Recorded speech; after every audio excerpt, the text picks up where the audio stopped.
자, 오늘 영상 우리나라 경제에 관심 있는 분들은 꼭 보시길 바랍니다. 외국인들이 탈출한다는 게 무슨 얘기냐? 우리나라에서 돈을 빼내고 있다는 거예요. 왜? 우리나라 경제가 심상치 않으니까. 대표적인 증거가 채권 시장입니다. 채권이라고 하면 좀 낯설어 하시는 분들이 많을 거예요. 대부분에게 익숙한 시장은 주식 시장이죠. 하지만 채권 시장은 우리가 생각하는 것 이상으로 경제에 중요한 역할을 담당하고 있습니다. 주식 시장 이상이라고 보시면 돼요. 주식 시장에는 개인들이 많고 대부분 1억 원 미만으로 투자를 하잖아요. 하지만 채권 시장은 큰 손들의 놀이터예요. 알만한 기업들, 은행, 증권, 정부기관, 거기에 외국인 들까지 100억은 우스울 정도로 큰 돈을 굴립니다. 찐 부자, 고액 자산가도 여기서 놀죠. 자연스레 규모가 클 수밖에 없어요. 이 그래프가 잘 말해줍니다. 일부 시기, 여기를 제외하고선 모두 주황색 막대, 채권시장 거래대금이 주식시장을 앞서죠. 이렇게 중요한 채권시장에서 외국인들은 현재 어떤 플레이를 펼치고 있을까요? 먼저 보여드릴 건 매월 첫 9거래일 기준 외국인의 채권 매수액입니다. 그런데 지금 10월은요, 직전 9월의 70% 수준밖에 안 돼요. 덜 사고 있다는 것이죠. 어떤 분은 10월이 한참 남았으니까 외국인이 갑자기 많이 사들여서 이 막대가 쭉 올라갈 수 있는 거 아니냐 하실 수 있어요. 이론상으로는 맞는 얘기입니다. 하지만 중요한 게 있었으니 이 중간 집계치가 올해 1월부터 10월까지의 최종 월말 수치 흐름과 거의 일치한다는 거죠. 여기 5월달 막대가 쭉 치솟았잖아요. 6월도 다른 달에 비해서 높은 편이고요. 나중에 월말 수치를 집계해 보니까 외국인들은 이 기간 2분기에 국내 채권을 엄청 사들였다는 겁니다. 자, 올해 2분기를 꼭 기억해 주세요. 말 나온 김에 월 중간이 아닌 한 달 전체 수치를 보여드릴게요. 외국인들은 올해 3월에 13조 원, 4월에 9조 원, 5월에 18조 원, 6월에 14조 원을 사들였습니다. 제가 방금 전 2분기를 강조했었죠. 올해 2분기에 외국인들이 사들인 국내 채권은 역대 최고를 기록했어요. 도합 41조 2천억 원. 한마디로 국내 채권을 그냥 빨아들였다고 보시면 돼요. 하지만 3분기가 시작되는 7월부터 기류가 바뀌기 시작합니다. 7, 8, 9, 3개월 연속 9조 원을 밑돌고 있어요. 외국인들은 왜 널뛰기 행보를 보이고 있는 걸까요? 외국인들은 우리나라 채권 중에 국채, 통한채만 거래한다고 해도 과언이 아닙니다. 이들의 수급을 살펴보면 외국인들의 본심을 정확히 파악할 수 있겠죠. 올해 2분기 외국인들은 국채, 통한채를 엄청나게 사들였어요. 직전 1분기에 비해서 3배 넘게 사들였습니다. 그런데 3분기부터는 얘기가 달라져요. 매수세가 대폭 감소했죠. 비율로 보면 각각 32%, 58% 줄어들었습니다. 이유가 뭘까? 언뜻 보면 외국인들이 우리나라 경제 펀더멘털을 믿고 2분기에 대량으로 사줬다고 생각할 수 있어요. 왜 주식도 그렇잖아요. 우리나라 수출이 잘 되고 삼전, 하이닉스가 돈을 잘 벌어야 외국인들이 국내 주식을 사들입니다. 아니면 지금은 실적이 나쁘더라도 미래에 개선될 것이다 란 기대가 있어야 사들이죠. 그래서 2분기 이때 외국인들이 우리나라를 좋게 보기 시작했구나 생각하면 큰일 납니다. 이때 폭풍 매수한 건 단발성 호재, 우리나라 채권 시장이 글로벌 인덱스에 편입될 거라는 기대 때문이었어요. 에코프로가 급등한 이유 중에 하나는 MSCI 지수에 편입될 거라는 전망 때문이었잖아요. 특정 종목이나 시장이 브로드 인덱스에 편입되면 이를 추종하는 거대 자금이 들어오기 때문에 미리 사들이면 수익 낼 확률이 높습니다. 외국인들이 국내 채권을 쓸어 담은 것도 같은 맥락이에요. 그런데 예상치 못한 일이 터져버립니다. 우리가 열심히 고스톱을 치던 추석 당일 인덱스 편입이 불발됐다는 발표가 난 거예요. 오 마이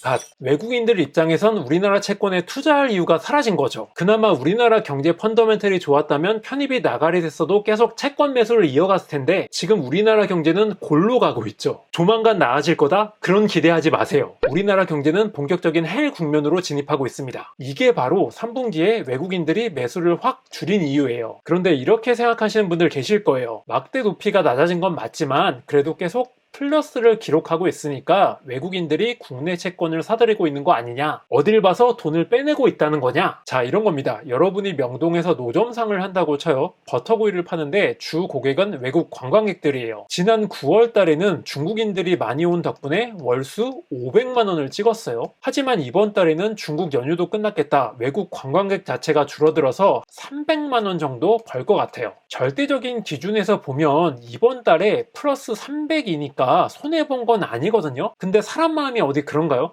항상 비교를 하게 되죠. 즉 직전 9월달 수입에 비해서 200만원 줄어든 것으로 느낀다는 것이죠. 9월은 플러스 500, 10월은 마이너스 200, 고객들이 빠져나가서 비상이 걸릴 수밖에 없습니다. 이런 관점에서 보면 올해 3분기 부쩍 낮아진 막대 높이가 외국인의 이탈로 생각되실 거예요. 이게 왜 문제가 되느냐? 환율에 엄청난 악영향을 미칩니다. 특히 주황색 막대, 통한채를 외면하고 있다는 게 중요해요. 통한채를 발행하는 목적은 시중 통화량 조절에 있습니다. 하지만 외국인들 수급과 결부시켜서 보면 이건 결국 원화 가치가 유지되느냐, 마느냐의 문제로 바뀝니다. 즉 외국인이 많이 사줘야 외환 보유고가 늘어나고요. 환율이 올라가는 걸 방지할 수 있어요. 주황색 막대가 반토막 났다? 그 이하로 줄어들었다? 이건 환율 올라갈 때 방어할 여력이 줄어든다는 거예요. 매수세가 든든히 받쳐줬다면, 아니 크게 줄어들지만 않았더라도 환율이 1350원대까지 안 올랐을 겁니다. 명동 노점상 올해 3분기 통한채 매수는 분명 플러스를 기록했지만 직전에 비해서 급감했고,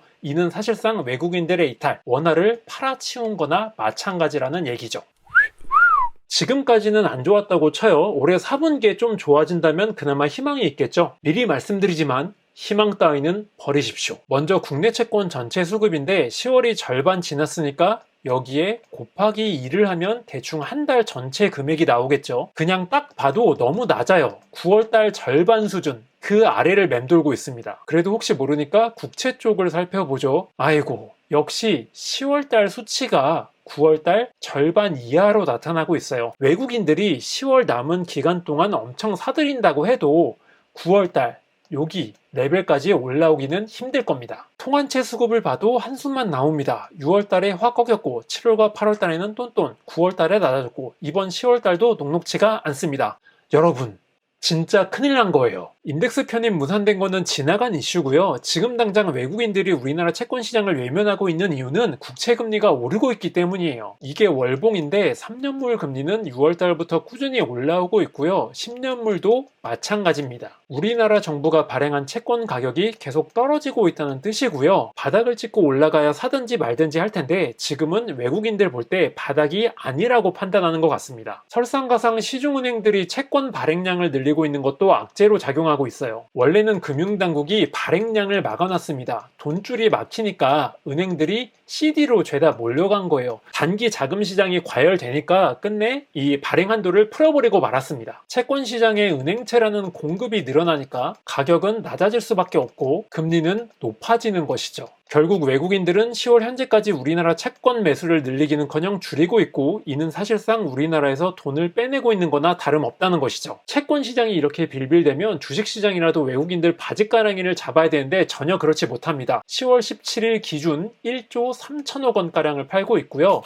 5개월 연속 순매도가 확정적입니다. 요약을 해보자면 외국인들은 채권 시장에서 매수를 줄이고 있고 주식 시장에선 매도하고 있고, 최근 갑자기 그런 게 아니라 무려 5개월째 이어지고 있는 현상입니다. 뭐 이런 원인들은 사실 중요하지 않아요. 중요한 건 외국인들이 우리나라에서 돈을 마구 빼내고 있다는 거. 그 영향은 제가 절찬리에 분석하고 있는 원달러 환율에 안 좋은 쪽으로 작용하고 있습니다. 더 크게 보자면 외국인들은 우리나라 경제가 폭망했을 때 언제나 한 발 먼저 움직였다는 겁니다. 1998년 IMF, 2008년 서브프라임, 2020년 코로나 팬데믹 당시 외국인들은 수개월 전부터 돈을 빼갔어요. 요즘 우리나라 경제가 어렵다는 건 잘 아시겠지만 저는 많은 분들이 낯설어 하시는 채권 수급을 활용해서 외국인들이 어떤 생각을 가지고 있는지 알려드리고 싶었습니다. 유익하셨다면 구독과 좋아요 부탁드리고요. 저는 다음 영상으로 찾아뵙겠습니다. 감사합니다.